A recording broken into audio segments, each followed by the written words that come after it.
Coca Cola को तो सभी जानते हैं। और क्या आप जानते हैं कि कोका कोला फैंटा का मालिक है? और यही नहीं, फैंटा जारी किया गया कोका कोला के अल्टरनेट के लिए। विश्व युद्ध 2 के समय हिटलर ने जर्मन में हैवी ट्रांसपोर्टेशन बंद कर दिया था। उस कारण से कोका कोला बनाने वाली सामग्री जर्मनी में नहीं पहुंच सकी थी। इसी वजह से फैंटा रिलीज करे थे। लेकिन अब पूरी दुनिया के लोग फैंटा पीते हैं। हो सकता है आप भी फैंटा पीते हो, पर अगर द्वितीय विश्व युद्ध नहीं हुआ होता तो फैंटा पीना संभव नहीं होता। हम दिन में लगभग 110 बार अपने मोबाइल चेक करते हैं। स्क्रीन लॉक ऐप बताते हैं कि औसत व्यक्ति अपने फोन को हर दिन लगभग 110 बार अनलॉक करता है।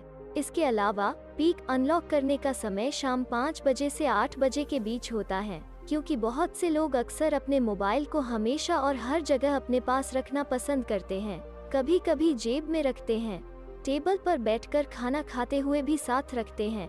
बहुत से लोग उन्हें अपने साथ टॉयलेट में भी ले जाते हैं। और एक सर्वे में देखा गया कि लगभग 91% लोग अपने मोबाइल को इतनी दूरी पर रखते हैं कि केवल उनके हाथ पहुंच जाए। क्या आप जानते हैं कि भारत में रहने वाले और अमेरिका में रहने वाले व्यक्ति को आईफोन 13 खरीदने के लिए कितने दिन काम करना पड़ता है? यह जानने के लिए हम दोनों व्यक्ति के सैलरीज देख लेते हैं। भारत में एक औसत व्यक्ति एक महीने में 30,000 रुपए कमाता है।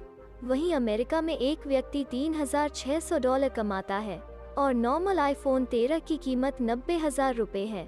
तो भारत में एक व्यक्ति आईफोन खरीदने के लिए 3 महीने काम करना पड़ता है। वहीं अमेरिका में रहने वाले व्यक्ति को आईफोन खरीदने के लिए सिर्फ 8 से 9 दिन काम करना पड़ता है। लेकिन आपको यह भी देखना होगा कि यूएसए में कॉस्ट ऑफ लिविंग भारत की तुलना में बहुत ज्यादा है। क्या आप जानते हैं दुनिया में सबसे ज्यादा बिकने वाला बिस्किट कौन सी है? कोई भी उस ब्रांड की कल्पना भी नहीं करेगा। तो एक हिंट है कि यह एक भारतीय कंपनी है। शायद अब यह आसान हो गया। अच्छा, मैं आपको बता दूंगी, वो है पाले जी। हाँ, वो ब्रांड पाले जी है।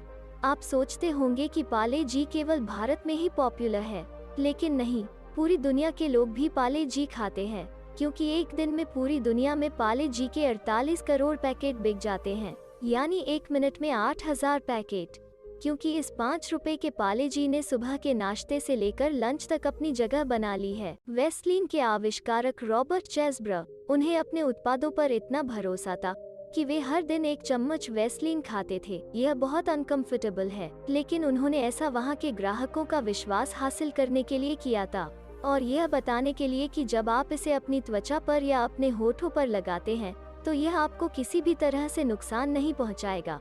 और रॉबर्ट अपनी त्वचा को एसिड या आग से जलाकर अपनी त्वचा पर वेस्लीन लगाते थे, क्योंकि वहां ग्राहकों को यह बताने के लिए कि यह आपके दर्द को कम करेगा। और रॉबर्ट हमेशा अपने उत्पाद वेस्लीन को वंडर जेली कहते थे। क्या आप जानते हैं हमारे शरीर में सबसे तेज गति से चलने वाली मसल्स कौन सी है?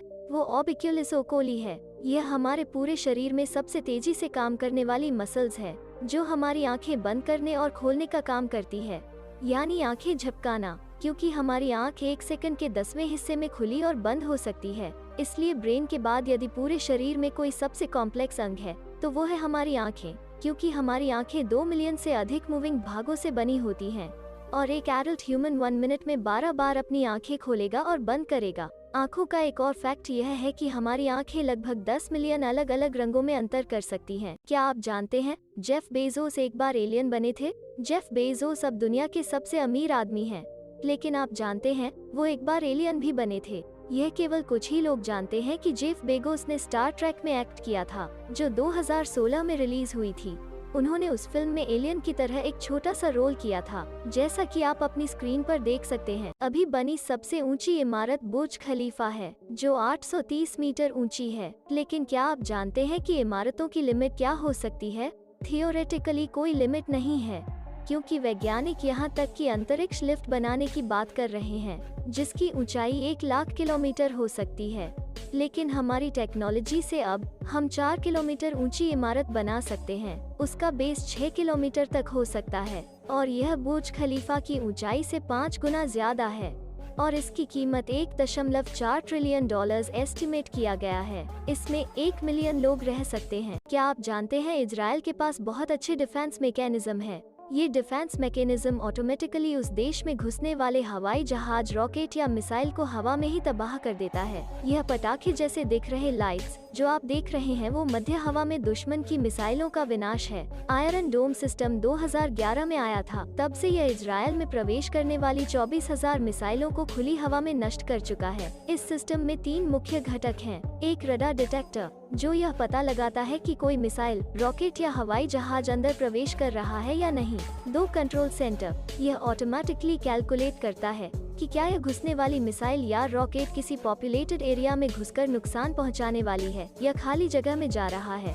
क्योंकि एक मिसाइल $1 से $1.5 लाख तक हो सकता है, इसलिए उन्हें वेस्ट नहीं करा जा सकता। और 3 मिसाइल लॉन्चर, इसमें 20 मिसाइल होते हैं और मिसाइल कंट्रोल सेंटर के इशारे से लॉन्च हो जाती है और आने वाली किसी भी मिसाइल या रॉकेट को हवा में ही नष्ट कर देता है। इस ऑटोमेटेड सिस्टम ने 10 वर्षों में अनगिनत लोगों को रॉकेट और मिसाइलों से बचाया है। आपने देखा होगा कि सर्दी के मौसम में जब हम बाहर जाते हैं तो हमारे पूरे शरीर को ठंड लगती है, लेकिन आँखों को नहीं। क्या आप जानते हैं ऐसा क्यों होती है? आँखें भी हमारे शरीर का हिस्सा हैं, तो पूरे शरीर को ठंड लगती है लेकिन आँखों को क्यों नहीं? पहला कारण यह है कि हमारी आँखों में तापमान रिसेप्टर्स नहीं होते हैं, जिसके कारण हमारी आँखें बाहर के तापमान को महसूस नहीं कर पाते। और दूसरा कारण यह है, हमारी आँखें 80% हमारी खोपड़ी के नीचे होती हैं और खोपड़ी में रक्त प्रवाह के कारण हमारी आँखों को ठंड नहीं लगती। चैनल को सब्सक्राइब कर दीजिए अगर आपको इस तरह के फैक्ट पसंद है तो।